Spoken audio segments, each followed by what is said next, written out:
राजा ज्ञानेन्द्रले पनि जे आफ्नो तर्फबाट सरकारलाई भन्नुपर्ने थियो म मार्फत उहाँले त्यो कुरा भन्नुभयो। उहाँका के डिमान्डहरू थिए त्यो डिमान्ड हामीले क्याबिनेटको निर्णयबाट हामीले पुरा गऱ्यौँ। त्यो उहाँलाई नागार्जुनमा निवासको व्यवस्था, उहाँको मुमालाई धार्मिक दरबारमा नै बस्न पाउने, जीवनकालमा बस्न पाउने व्यवस्था पनि हामीले क्याबिनेटबाटै निर्णय गरेका हौँ। आदि उहाँले जे जति डिमान्डहरू राख्नुभएको थियो डिमान्ड हामीले पुरा गऱ्यौँ र मैले सरकारको तर्फबाट खास गरी प्रधानमन्त्री गिरिजाप्रसाद कोइरालाको तर्फबाट धन्यवाद राखौँ। यो नियतिको खेल पनि हो कि राजाहरूको उदय कसरी हुन्छ, महाराज राजहरूको उदय, सम्राटहरूको उदय कसरी हुन्छ, कसरी अन्त्य हुन्छ, त्यो सबै चिज आफ्नो आफ्नो हातमा पनि रहँदैन। यो नियतिको कुरा पनि हो। राजतन्त्र हुँदा सबैको ध्यान राजातर्फ केन्द्रित हुन्थ्यो। राजा र राजपरिवारका सदस्यले बोलेको कुरामा कहीँ पनि प्रश्न उठाउन पाइँदैन थियो, संसदमा पनि पाइँदैन थियो, अदालतमा पनि पाइँदैन थियो। एक अर्थमा सार्वभौम सत्ता, राजकीय सत्ता राजामा नै रहेको आभास थियो त्यस बेला, होइन? हजुर, अवस्था थियो। अहिले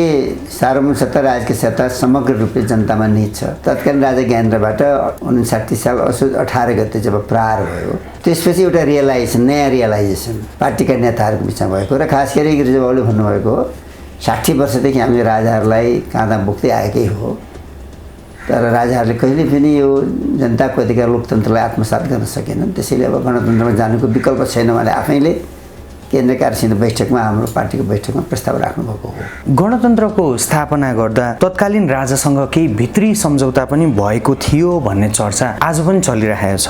यसको वास्तविकता चाहिँ के हो? नेपाली कांग्रेसका प्रभावशाली नेता तथा पूर्व उप प्रधानमन्त्री कृष्णप्रसाद सिटौलासँग कुराकानी गर्दैछौँ। यहाँलाई स्वागत छ। धन्यवाद। सबैभन्दा पहिले नेपालमा गणतन्त्रको अभ्यास कहिलेबाट सुरु भएको थियो? तत्कालीन राजा ज्ञानेन्द्रबाट 59 साल असोज 18 गते असंवैधानिक कदम चालियो र निर्वाचित प्रधानमन्त्रीलाई थुनामा राख्ने, राजनीतिक दलका नेताहरूलाई राजनीतिक कार्यक्रमहरू निषेध गर्ने जुन प्रतिगामी कदम सुरु भयो, त्यसको विरुद्धमा आन्दोलन सुरु भयो। आन्दोलनको विकसित रूप पछि गएर 12 बुँदे समझदारी हुँदै गणतन्त्रमा पुगेको हो। सायद यो 62-63को आन्दोलनको क्रमको प्रारम्भिक दिनहरूमा तत्कालीन राजाले आन्दोलनले उठाएका मागहरूका सम्बन्धमा सोचेको भए बेग्लै परिस्थिति बन्न पनि सक्थ्यो, गणतन्त्रमा नपुग्न पनि सक्थ्यो। तर आन्दोलनलाई दबाउने जुन प्रक्रिया तत्कालीन राज्य शक्तिबाट भयो, होइन, राजाकै नेतृत्वमा, र आन्दोलनले एउटा भयानक रूप लियो र त्यसको उत्कर्ष भनेको गणतन्त्रमा पुग्यो। र त्यसको अभ्यास चाहिँ जब संसद पुनर्वाली भयो, संसद पुनर्वाली भएको पहिलो दिनबाट नै गणतन्त्रको अभ्यास प्रारम्भ भयो। संसदमा प्रतिनिधि सभाको पुनर्वाली भइसकेपछि त्यसबेला प्रतिनिधि सभाभित्र राजाको कुर्सी रहने व्यवस्था थियो। मर्यादा पालकले सर्वप्रथम अगाडि गएर राजाको कुर्सीलाई, राजदण्डलाई सलाम नगरेसम्म सभामुखले आसन ग्रहण नगर्ने पद्धति थियो। त्यसबेलाको संविधानले श्री 5 प्रतिनिधि सभा र राष्ट्रिय सभालाई मिलाएर संसद भन्ने चलन थियो। श्री 5 सहितको संसदको व्यवस्था परिकल्पना 47 सालको संविधानले गरेको थियो। संसद पुनर्वाली त भयो आन्दोलनको तेजबाट, होइन। संसद पुनर्वालीको पहिलो दिन त प्रतिनिधि सभाको बैठकमै राजाको कुर्सी हटाएर यो गणतन्त्रको अभ्यास प्रारम्भ भएको मैले बुझेको यो। संवैधानिक राज संस्था भन्दै आएको नेपाली कांग्रेसले गणतन्त्रको निर्णय कहिले गर्यो, यो कतै बाध्यात्मक त थिएन भन्ने कुरा पनि यस्ता प्रश्नहरू पनि आइरहेका छन्। यो नेपाली कांग्रेसको महासमितिको बैठकले गरेको निर्णय हो। पहिले त नेपाली कांग्रेस पार्टीबाट अलग भएको नेपाली कांग्रेस प्रजातान्त्रिक पार्टी शेरबहादुरजीले अर्को पार्टी गठन गर्नुभएको थियो, होइन।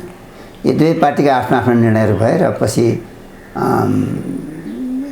महासमितिको बैठक जब बस्यो, दुईटा पार्टी एक भएपछि त्यो महासमितिको बैठकले निर्णय गरेको हो। कांग्रेस गणतन्त्रमा जाने मूल कारण चाहिँ के हो? मलाई के लाग्छ भने यो राजा त्रिभुवन, राजा महेन्द्र, राजा वीरेन्द्र भन्दै ज्ञानेन्द्रसम्म आइपुग्दा पटक पटक आन्दोलन गरिराख्नु पर्ने राजाका कदमका विरुद्धमा, अनि लोकतन्त्र पनि बहाली हुने, त फेरि लोकतन्त्रमाथि अतिक्रमण हुने, राजाहरूबाट जुन घटनाहरू घटिराखे त्यही कारण हो भन्ने मलाई लाग्छ। जस्तो उदाहरणको रूपमा 47 सालको संविधान पनि 46 सालको जनआन्दोलनबाट आएको एउटा उपलब्धि हो नि त। हजुर।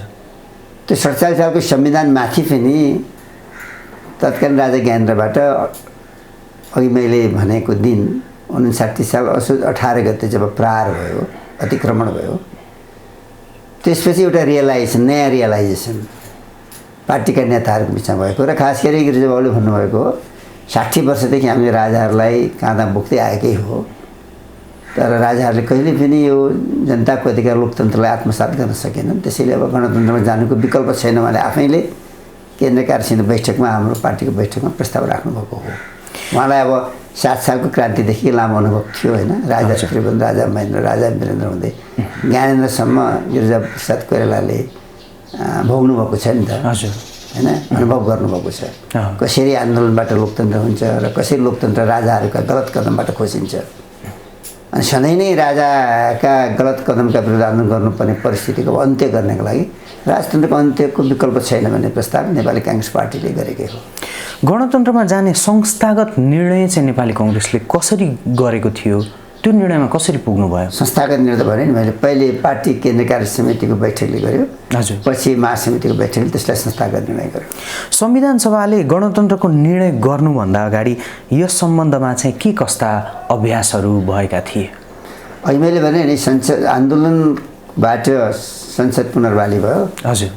संसदको पुनर्बहालीपछिको पहिलो बैठकमा नै गणतन्त्रको अभ्यास प्रारम्भ हो, अघि मैले भने। हजुर हजुर। त्यसपछि जेठ 4 गते एउटा घोषणा भयो कि प्रतिनिधि सभाले आफैले अब नयाँ संविधान जारी गर्न सक्छ भनेर सम्पूर्ण अधिकार आफूमा ग्रहण गर्यो। हजुर। त्यो आन्दोलनकै भरमा गरेको त्यो पनि होइन, संविधानभित्रबाट होइन त्यो। र जेठ 4 कै घोषणाबाट अब राजाकामा अन्तर्निहित अवशिष्ट अधिकारहरूलाई, त्यसले डाउन साइज गर्यो, त्यसले घटायो र निस्तेज गर्दै लिएर गयो। पछि गएर राजाको नामबाट हुने, महाराजहरूको नामबाट हुने पुरस्कार वितरणहरू, तकमाहरू आदि, पदवीहरू आदि पनि बन्द भयो होइन। बिदा दिने व्यवस्था पनि राजाको जन्मदिनमा बन्द हुँदै गयो। पछिबाट महाराजको नामबाट प्राप्त भएको सम्पत्ति पनि राष्ट्रियकरण भयो होइन। र त्यसबेला राजाबाट कुनै पनि मुभमेन्ट हजुर भएन, पनि कहीँ जाने व्यवस्था पनि सरकारले गरेन। हजुर। र क्रमिक रूपबाट गणतन्त्रको अभ्यास बढ्ने क्रममा अन्तरिम संविधान महत्त्वपूर्ण मानिन्छ। हजुर। अन्तरिम संविधानले नै व्यवस्था गर्यो कि संविधान सभाको पहिलो बैठकबाटै गणतन्त्रको निर्णय गरिनेछ भनेर अन्तरिम संविधानले व्यवस्था गर्यो, जुन प्रतिनिधि सभाले निर्णय गरेको थियो। र त्यसपछिको पहिलो संविधान सभाको पहिलो बैठकले नै गणतन्त्रको प्रस्ताव सरकारले प्रस्ताव राख्यो संविधान सभामा, संविधान सभाले त्यसलाई पारित गर्यो र गणतन्त्रको निर्णयमा देश पुगेको हो। गणतन्त्रको निर्णयपछि गृहमन्त्रीको हैसियतमा तत्कालीन राजालाई बिदाई गर्नका लागि तपाईँ दरबार जानुभएको थियो नि, दरबारमा के कुराकानी भएको थियो र त्यहाँको वातावरण चाहिँ कस्तो थियो? अब त्यो लामो कुरा के भएको थियो भनेर भन्न अब आजको दिनमा प्रासङ्गिक पनि छैन, उपयुक्त पनि छैन। राम्रो वातावरणमा कुराकानी भएको हो। मैले सरकारको तर्फबाट, प्रधानमन्त्रीको तर्फबाट जे कुरा भन्नुपर्ने थियो उहाँलाई मैले भने। उहाँले राजा ज्ञानेन्द्रले पनि जे आफ्नो तर्फबाट सरकारलाई भन्नुपर्ने थियो म मार्फत उहाँले त्यो कुरा भन्नुभयो। उहाँका के डिमान्डहरू थिए त्यो डिमान्ड हामीले क्याबिनेटको निर्णयबाट हामीले पुरा गऱ्यौँ। जस्तो उहाँलाई नागार्जुनमा निवासको व्यवस्था त्यस बेलाको क्याबिनेटले गरेको निर्णय हो। उहाँको मुमालाई दरबारमा नै, धार्मिक दरबारमा नै बस्न पाउने, जीवनकालमा बस्न पाउने व्यवस्था पनि हामीले क्याबिनेटबाटै निर्णय गरेका हौँ आदि। उहाँले जे जति डिमान्डहरू राख्नुभएको थियो डिमान्ड हामीले पुरा गर्यौँ र मैले सरकारको तर्फबाट, खास गरी प्रधानमन्त्री गिरिजाप्रसाद कोइरालाको तर्फबाट धन्यवाद राखौँ। संविधान सभाले गरेको निर्णयलाई उहाँले सहज ढङ्गले स्वीकार्नु, त्यो एउटा ठुलो उपलब्धि हो नेपालको राजनीतिक विकासमा, गणतन्त्र पुग्नुमा। हजुर। उहाँले त्यो निर्णयलाई सहज ढङ्गले आत्मसात गर्नुमा पनि योगदान छ भनेर मैले उहाँलाई भनेको थिएँ। र यो बाहिरी कुरा हुँदा यो नियतिको खेल पनि हो कि राजाहरूको उदय कसरी हुन्छ, महाराज राजहरूको उदय, सम्राटहरूको उदय कसरी हुन्छ, कसरी अन्त्य हुन्छ, त्यो सबै चिज आफ्नो आफ्नो हातमा पनि रहँदैन। यो नियतिको कुरा पनि हो भनेर मैले त्यस्तो नियतिमा विश्वास पनि गर्दछु होइन, त्यो पनि मैले कुरा गरेको थिएँ र एउटा राम्रो वातावरणमा कुरा भएको थियो। अब त्यहाँभित्र भएका धेरै कुरालाई कोट्याएर पनि आजको समयमा धेरै सान्दर्भिक पनि हुँदैन। गणतन्त्रको स्थापना गर्दा तत्कालीन राजासँग केही भित्री सम्झौता पनि भएको थियो भन्ने चर्चा आज पनि चलिरहेको छ। यसको वास्तविकता चाहिँ के हो? यसमा कुनै तात्विक अर्थ छैन। यो कुनै सम्झौता थियो भन्नु बेकार कुरा हो, यति लामो भइसक्यो नि। हजुर, कुनै सम्झौता भएको भए त त्यो कुरा तत्कालै त्यसबेलै तत्कालीन राजाले भन्ने थियो नि त, म आफै भएको भेट्न होइन। हजुर, त्यस्तो केही भन्नुभएको छैन उहाँले पनि। त्यस्तो भित्री केही सम्झौताहरू पनि केही सम्झौता भएको छैन। उहाँका केही डिमान्डहरू थिए, मैले भने नि केही कुराहरू जुन कुरा क्याबिनेट डिसिसनबाट हामीले सम्बोधन गरेका हौँ। अहिले पनि राज संस्था चाहिन्छ भनेर राप्रपादेखि रविन्द्र मिश्रसम्मको एउटा समूह लागेको छ कि यो सम्भव होला? म सम्भव देख्दिनँ। म अब यो सम्भव देख्दिनँ। अब देश पछाडि फर्किँदैन, देश अब अगाडि नै बढ्छ। राजा हुँदा र हुँदाको राज्य सञ्चालन र गणतन्त्रको राज्य सञ्चालनमा चाहिँ के अन्तर छ? राजा हुँदा सबैको ध्यान, राजतन्त्र हुँदा सबैको ध्यान राजातर्फ केन्द्रित हुन्थ्यो। राजा र राजपरिवारका सदस्यहरूले बोलेको कुरामा कहीँ पनि प्रश्न उठाउन पाइँदैन थियो, संशोधन पाइँदैन थियो, अदालत पनि पाइँदैन थियो। एक अर्थमा सार्वभौम सत्ता, राजकीय सत्ता राजामा नै रहेको आभास थियो त्यस बेला होइन, हजुर, अवस्था थियो। अहिले सार्वभौम सत्ता, राजकीय सत्ता समग्र रूपले जनतामा निहित छ। जनताले त्यो आवधिक निर्वाचन मार्फत आफ्ना प्रतिनिधि रोजेर आफ्नो शासन व्यवस्था आफै चलाउन पाउँछन्। अहिलेको संसदले संविधानभित्र रहेर जुन कुनै पनि कानुनहरू निर्माण गर्न सक्दछ, संविधानको प्रतिकूल नहुने गरिकन होइन। हजुर, त्यस कारणले राजनीतिक रूपबाट त अत्यन्त ठुलो अन्तर छ। अहिले सर्वोच्च संस्था भनेको जनता हुन्, राष्ट्र हो। त्यस बेलाको सर्वोच्च संस्था भनेको राजा थिए, एउटा फरक। अहिले मैले भने सार्वभौम सत्ता, राजकीय सत्ता समग्र रूपले जनतामा निहित छ आजका दिनमा, पहिले राजामा थियो। दोस्रो अन्तर चाहिँ जुन हुनुपर्ने हो भइसकेको मलाई लाग्दैन। गणतन्त्र भनेको जनताको जीवनशैलीमा पनि आउने परिवर्तन हो। राजनीतिक परिवर्तनले मात्र पुग्दैन गणतन्त्रको अभ्यास। यसमा सामाजिक सांस्कृतिक परिवर्तन पनि आवश्यक छ, संस्कारको परिवर्तन पनि आवश्यक छ। राजा हुँदा तलका मानिसले माथिकालाई मान्न पर्ने, माथिकाको आदेश तलकाले पालना गर्नुपर्ने हुकुमी शैली थियो। त्यो समाजमा परिवर्तन भएको छैन, जसलाई हामी सामन्ती संस्कार भन्छौँ। हुकुमी शैली, सामन्ती संस्कार, जसले राजनीतिक, आर्थिक, सामाजिक हरेक दृष्टिकोणले शोषण गरिराखेको हुन्छ, तल माथिकाले तल शोषण गरिरहेको हुन्छ। त्यसबाट समाज मुक्त भइसकेको अवस्था छैन। राजनीतिक दल आफैभित्र पनि यो सामन्ती संस्कारबाट मुक्त भएका छैनन्। नयाँ ढङ्गले सामन्तवाद पार्टीहरूभित्र हावी हुन खोज्दैछ, चाहे त्यो मेरै पार्टी नेपाली काङ्ग्रेस पार्टी होस्, चाहे कम्युनिस्ट पार्टीहरू हुन् होइन। सामन्ती संस्कार हावी हुन खोज्दैछ। त्यसबाट पार्टीहरू स्वयं आफै मुक्त हुन सक्नुपर्छ। नेताहरू, कार्यकर्ताहरू सामन्ती संस्कारबाट मुक्त भएर समग्र रूपले गणतन्त्र, लोकतान्त्रिक गणतन्त्रको अभ्यासमा आफ्नो जीवनशैलीलाई उतार्न सक्नुपर्छ र त्यसको प्रतिछाया समाजमा, जनतामा पर्नुपर्दछ होइन। एक दोस्रो कुरो, जनताको आर्थिक सामाजिक जीवनमा परिवर्तन ल्याउनको लागि हाम्रो नीतिगत रूपमा पनि ठुलो परिवर्तन चाहिन्छ। राजतन्त्र हुँदाको पोलिसी नीति र गणतन्त्र हुँदाको पोलिसीमा खासै ठुलो अन्तर ल्याउन सकेको छैन नेतागतिमा सरकारले। खास गरी गणतन्त्रको सुरु भएको त लामो हो, तर म लामोको पनि धेरै चर्चा गर्न चाहन्न। म के चर्चा गर्न चाहन्छु आजको दिनमा चाहिँ भने संविधान जारी भइसकेपछि यताका वर्षहरूको पनि हामीले राम्रै मूल्याङ्कन गर्नुपर्छ। यताका वर्षमा त अब पार्टीहरूको सरकार छ, निर्वाचनबाट आएको सरकार छ, सङ्घीय राज्य व्यवस्था अन्तर्गत 3 तहका सरकारहरू बनेका छन् होइन।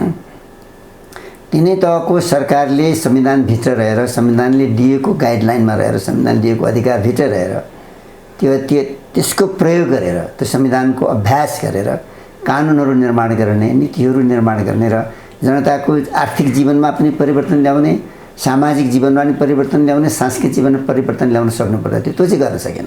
यो चाहिँ के चाहिँ राज्य सञ्चालकहरूको दोष हो। निर्वाचनपछि सरकारमा पुग्ने पार्टीहरूले चाहे केन्द्रमा होस्, चाहे प्रदेशमा होस्, चाहे स्थानीय तहमा होस्, मौलिक रूपबाट जनतामा गणतन्त्रको आभास गराउन सकेका छैनन्।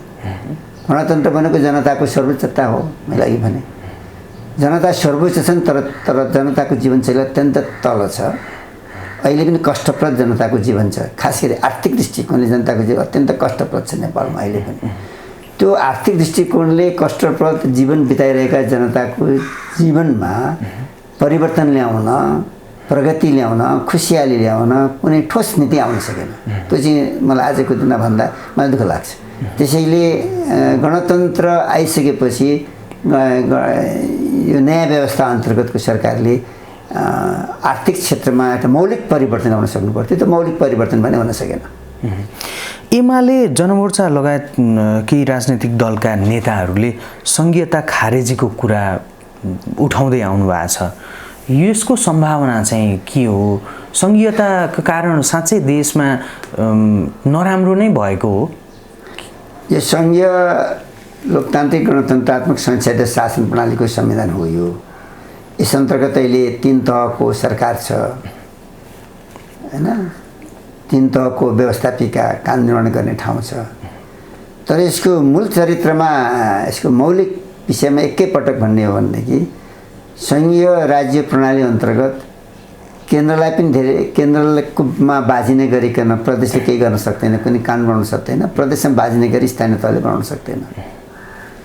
अधिकारको बाँडफाँड केन्द्र सरकारलाई, प्रदेश सरकारलाई, स्थानीय तहलाई छ। तिनै तहको अधिकारको बाँडफाँड छ। सूची बनेको छ संविधानमा, अनुसूची छ हैन। तर केन्द्रले गाइड गर्ने गरिकन धेरै विषयमा कानुनहरू बनाउन सक्दछ। सङ्घीय राज्य व्यवस्था अन्तर्गत संविधानले जे जति अधिकार दियो पार्लियामेन्ट, संसदलाई, प्रदेश सभालाई र स्थानीय सभाहरूलाई, त्यो अन्तर्गत खास गरिकन केन्द्रले, संसदले कानुनहरू निर्माण गर्न सक्नु पर्थ्यो सङ्घीय राज्य व्यवस्थालाई सही तरिकाले प्रयोगमा ल्याउनको लागि। यो 5 वर्षमा सरकारको ध्यान त्यतातिर मूलभूत रूपबाट जान सकेन। संविधान जारी भएपछिको पहिलो निर्वाचित सरकार वाम गठबन्धनको भयो। वाम गठबन्धनपछि कम्युनिस्ट पार्टीमा रूपान्तरण भयो।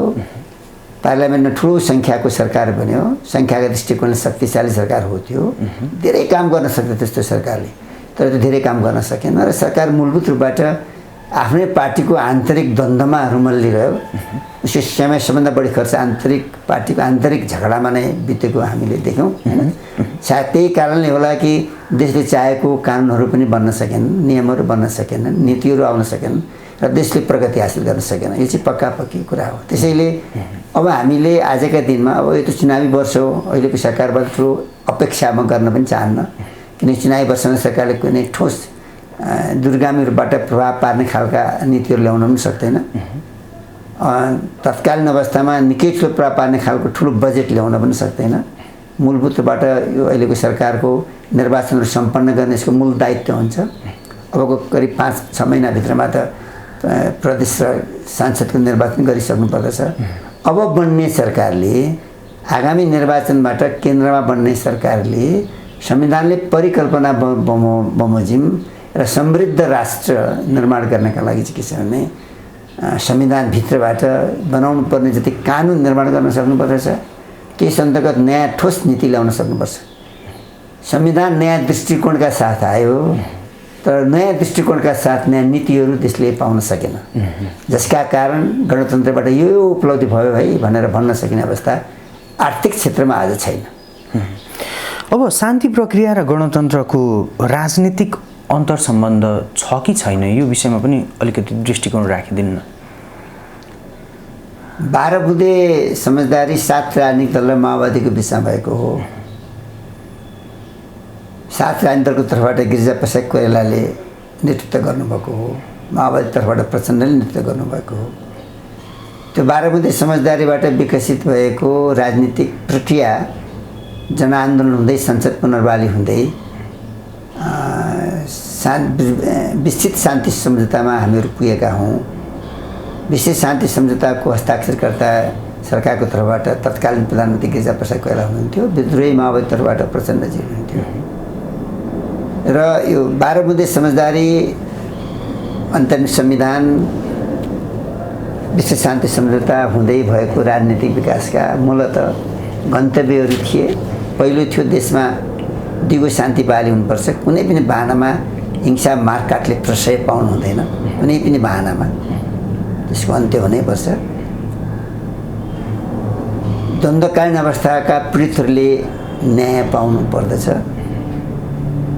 र पूर्ण लोकतन्त्रको परिभाषा अन्तर्गत देशको राजनीतिक विकास हुनुपर्दछ, जसलाई हामीले गणतन्त्र भन्यौँ पछिल्ला दिनमा पुगेर, होइन, हामीले भनेका थियौँ। त्यस अन्तर्गत माओवादीहरूले विस्तृत शान्ति सम्झौतामा समझदारी गरेका थिए तत्कालीन सरकारसँग, गिरिजाप्रसाद कोइरालासँग हतियार छोड्ने। त उहाँले हतियार छोड्नुभयो। उहाँका लडाकुहरू, केही लडाकुहरू सेनामा समायोजन भए। त्यसले सेनाको सङ्गठनलाई कुनै नराम्रो असर परेन। सहज ढङ्गले सेनाले त्यसलाई चाहिँ ग्रहण गर्यो र सहज ढङ्गले नेपाली सेना जस्ताको तस्तै रहेर अगाडि बढ्यो, होइन। विद्रोहीको हातबाट, माओवादी हातबाट हतियार पनि छुट्यो, शान्ति स्थापना पनि भयो। महत्त्वपूर्ण उपलब्धि मान्छु म त्यसलाई। तर द्वन्द्वकालीन पीडितहरूले न्याय पाउने काम अझै नै बाँकी रह्यो। न्याय दिनका लागि भनेरै सत्य निरूपण तथा मेलमिलाप आयोग गठन भएको हो र बेपत्ताहरूको छानबिन आयोग गठन भएको हो र ती आयोगहरूले अझै पनि निष्कर्ष दिन सकिराखेका छैनन्। आयोगहरू छन्, आयोगहरूले काम गर्दैछन्, उनीहरूले निष्कर्ष नदिकन यसबारे टिप्पणी गर्नु मलाई उपयुक्त होइन। तर अत्यन्त ढिलो भइसक्यो र यो ढिलो गरेर दिने निर्णयबाट पीडितहरूले न्याय पाएको अनुभव नहुन सक्छ भोलिका दिनमा गएर। त्यस कारणले हिजो द्वन्द्वकालीन अवस्थामा जुन घाउ चोट लागेको छ, जति मानिसहरू शहीद भएका छन्, झानेर जनतामा पीडा छ, त्यो पीडालाई सम्बोधन नगरिकन शान्ति प्रक्रियाले पूर्णता पाएको हुन्न।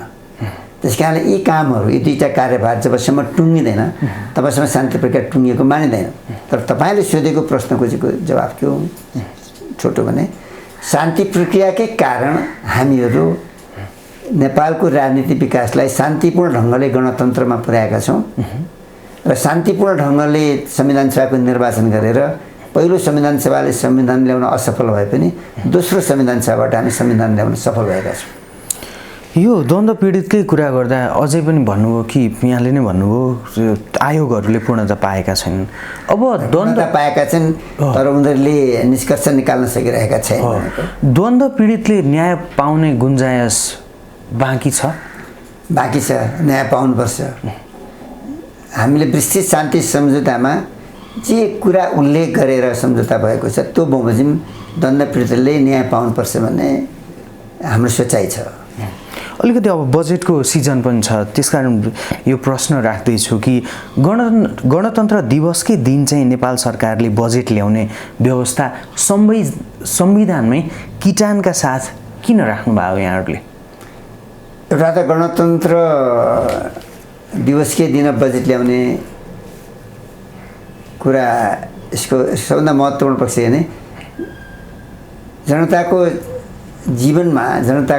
जीवनमा यो हामी राजनीतिक परिवर्तन मात्र गरिरहेका छैनौँ, हामी जनताको जीवनमा आर्थिक परिवर्तन ल्याउँछौँ है भनेर सन्देश दिन खोजेको हुने यसको राजनीतिक अर्थ। गणतन्त्र दिवसकै दिन हामीले जनताको जीवनमा आर्थिक परिवर्तन ल्याउने एउटा संस्थागत हाम्रो कमिटमेन्ट हो एउटा त्यो। दोस्रो चाहिँ के भने पहिले असारको अन्तिमतिर जुन बजेट ल्याउने कुरा थियो त्यसले हाम्रा विकास निर्माणका आयोजनाहरू समयमा सम्पन्न नहुने अवस्था थियो।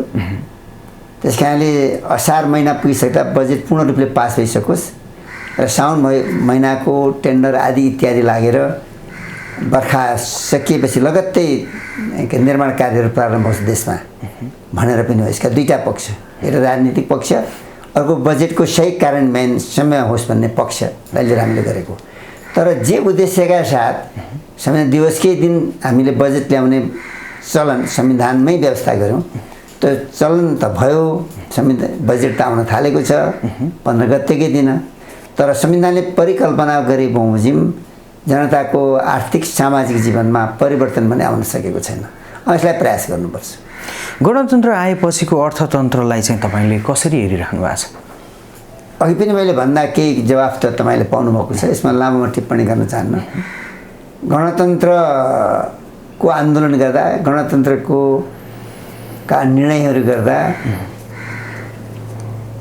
गणतन्त्रको संविधान बनाउँदा जुन परिकल्पना गरेको थियो जनताको जीवनमा आर्थिक परिवर्तन हुने, खास गरी गरिब निमुखा जनताको जीवनमा अत्यन्त ठुलो परिवर्तन हुन सकिन्छ भन्ने जुन उद्देश्य थियो, त्यो उद्देश्य पुरा हुन सकेको छैन। अहिलेको अर्थतन्त्र एकदमै सङ्कटोन्मुख छ भन्ने चर्चा पनि व्यापक रूपमा चलिरहेको छ।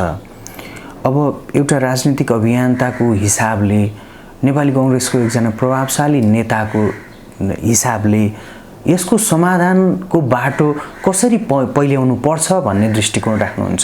यसो अन्तर्राष्ट्रिय बजारको प्रभाव पनि हो, अन्तर्राष्ट्रिय जगतमा घटेका घटनाहरूको नै यसमा प्रभाव छ। नेपाल जस्तो गरिब देश, नेपाललाई मात्रै होइन, नेपाल जस्तो गरिब सबैमा त्यसको प्रतिकूल प्रभाव परेको छ आजका दिनमा। स्वयं नेपालकै पनि आफ्नो अर्थतन्त्रलाई सही ढङ्गले बनाउन नसकेका कारणले पनि हो भन्ने मलाई लाग्छ। यस विषयमा सबै राजनीतिक दलहरूले बडो गम्भीरतापूर्वक विचार गर्नुपर्छ।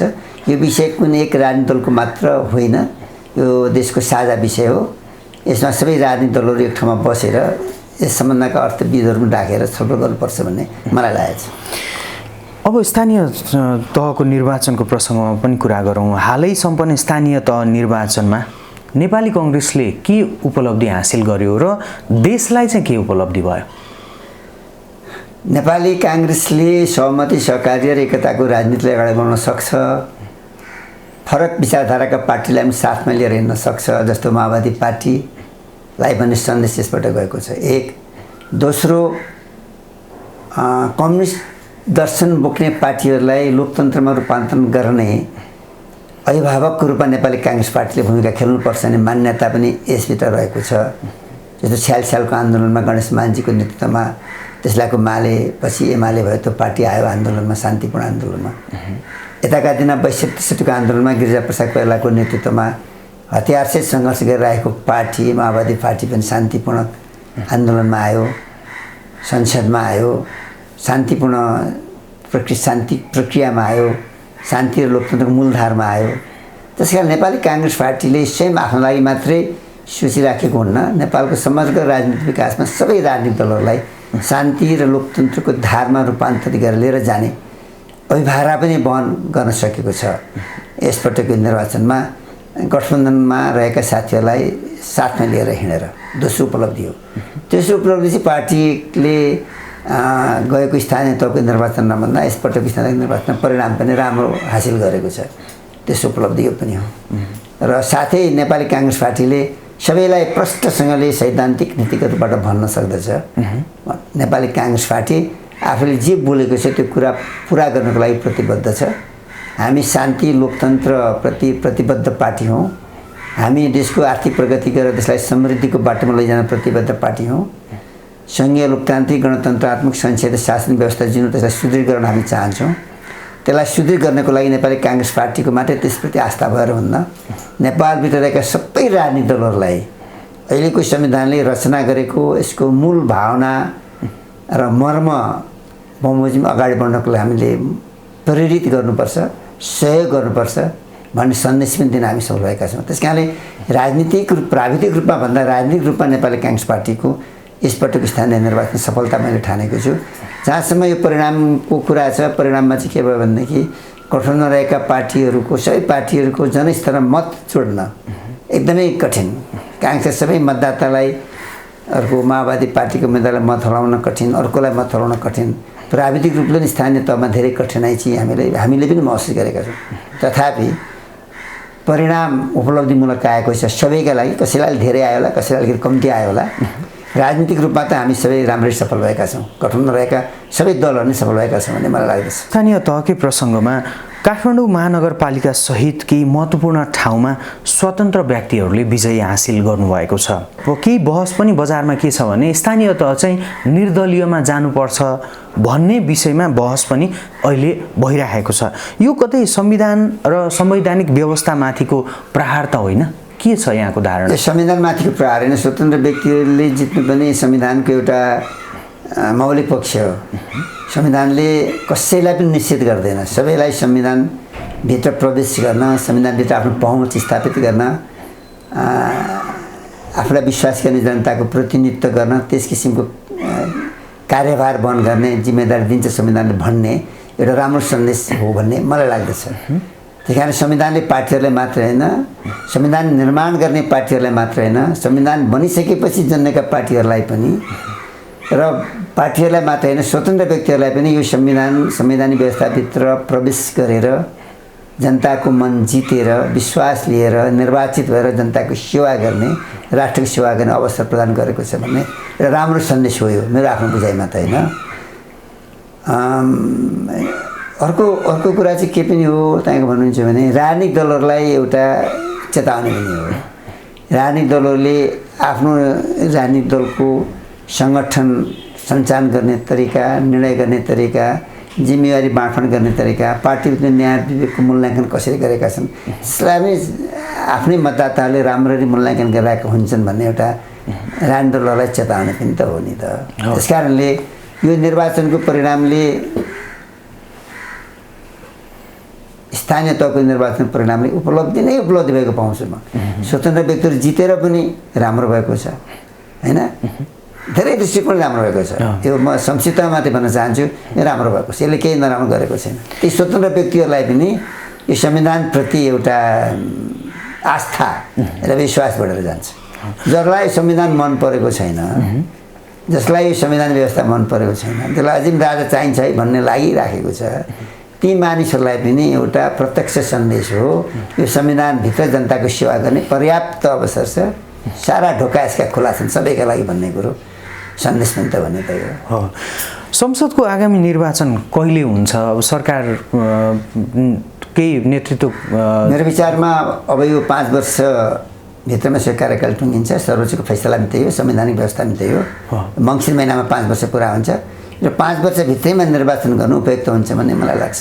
नेपाली कङ्ग्रेस एक्लै चुनावमा जान्छ कि यो गठबन्धनका 5 दललाई, अन्य 4 दललाई चाहिँ साथमा लिएर नै अगाडि जान्छ? के तयारी हुन्छ? यो संविधानको प्रत्यक्ष निर्वाचन प्रणाली र समानुपातिक प्रणाली, जुन मिश्रित निर्वाचन प्रणाली छ, यो हेर्दाखेरि एउटै पार्टीको मात्रै बहुमतको सरकार बन्नु निकै कठिन देख्छु म। गएको निर्वाचनमा वाम गठबन्धनले बहुमत ल्याएको, एमाले अथवा माओवादी पार्टीले ल्याएको होइन, कुनै एउटा पार्टीले ल्याएको होइन, पछिबाट जोडिएर कम्युनिस्ट पार्टी बनेको मात्रै होइन, तर गठबन्धनले ल्याएको बहुमत पहिलेको निर्वाचनमा पनि। त्यस कारणले बहुमत ल्याउने हो भनेदेखि गठबन्धन आवश्यक छ, बहुमत नल्याउने भने गठबन्धन आवश्यक छैन।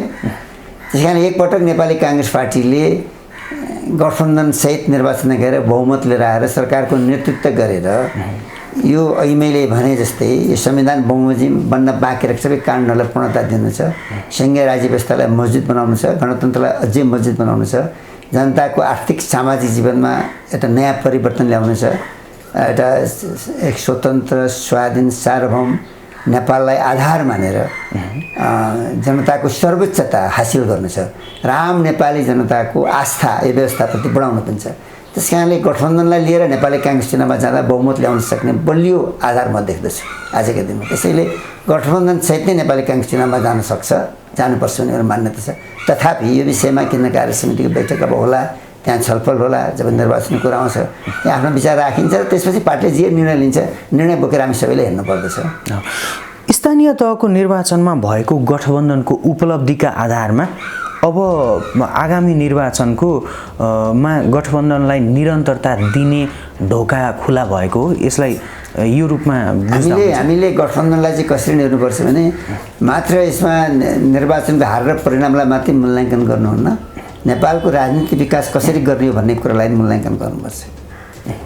विस्तृत शान्ति तपाईँलाई भन्छु म, 12 बुँदे समझदारी, विस्तृत शान्ति सम्झौता, दोस्रो संविधान सभाले बनाएको संविधान निर्माण, त्यसले तय गरेको कार्यदिशा, समग्र राजनीतिक विकासको मूल्याङ्कन गर्ने हो र यसको गन्तव्यमा नजर लगाउने हो भनेदेखि नेपाली काङ्ग्रेस पार्टीले अन्य पार्टीहरूलाई पनि साथमा लिएर अगाडि जान सक्नुपर्दछ। यो चाहिँ आजको आवश्यकता हो, देशको आवश्यकता पनि त्यही हो। एक्लै म गर्छु भनेर अहङ्कार गर्नुभन्दा सबैलाई साथमा लिएर के गर्न सक्छु भन्ने एउटा मान्यता बोकेर हिँड्नु आजको आवश्यकता हो। अझ म त फराकिलो तरिकाले के भन्छु भने सबै राजनीतिक दलहरू, चाहे सत्ता पक्ष होस् चाहे प्रतिपक्ष होस्, संसदमा पुग्ने सबै राजनीतिक दलहरू एक ठाउँमा बसेर राष्ट्रका मूलभूत साझा एजेन्डा के हो त्यो पनि तयार गर्न सक्नुपर्दछ। नेपालको वैदेशिक नीति के हो, नेपालको अर्थनीति के हो, नेपालको जमिन सम्बन्धी नीति के हो आदि धेरै विषयहरू त हाम्रा यी साझा विषय भने जुन पार्टी सरकारमा रहे पनि हाम्रो वैदेशिक नीति एउटै हुनुपर्छ नि। वैदेशिक नीतिमा फरक किन गर्नु पर्यो र होइन? नेपाल सधैँ स्वतन्त्र रहनुपर्छ, स्वाधीन रहनुपर्छ, सार्वभौम रहनुपर्छ भन्ने त सबै राजनीतिक दलको साझा चिन्ताको विषय हो नि, होइन र? यो व्यवस्था सुदृढ हुनुपर्छ भन्ने कुरो सबै दलहरूको साझा विषय हो नि त, होइन र? जब यो राजनीतिक विषयहरू साझा बन्छ भने कतिपय अन्य एजेन्डाहरू पनि त आर्थिक एजेन्डा, वैदेशिक एजेन्डा पनि साझा रूपमा हामीले विकसित गर्न सक्छौँ नि। त्यस कारणले नेपाली काङ्ग्रेस पार्टीले भोलिका दिनमा गएर अबको निर्वाचनमा जाँदा पनि हामीसँग जोडिन आउने दल जतिलाई लिएर निर्वाचन जानु उपयुक्त हो। निर्वाचनको परिणामपछि पनि नेपाली काङ्ग्रेस पार्टीले अन्य सबै दलहरूलाई, हामी सत्तामा पुगे प्रतिपक्षलाई, हामी प्रतिपक्षलाई सत्ता पक्षसँग मिलेर भए पनि राष्ट्र सामु उपस्थित चुनौतीहरूको सामना गर्नका लागि साझा एजेन्डा बनाउनुपर्छ भनेर एउटा मान्यता, नयाँ मान्यता अगाडि सार्ने पनि हो। अन्त्यमा यो गणतन्त्र दिवसको दिनमा छौँ हामी। गणतन्त्र दिवसको दिनमा एकजना गणतन्त्रका लागि निरन्तर लड्नु भएको, यो देशको लागि चाहिँ आफ्नो भनौँ न लामो राजनीतिक सङ्घर्ष गर्नुभएको एकजना नेतृत्वको हिसाबले नेपाली काङ्ग्रेसका कार्यकर्ता र आम नागरिकमा के सन्देश दिन चाहनुहुन्छ?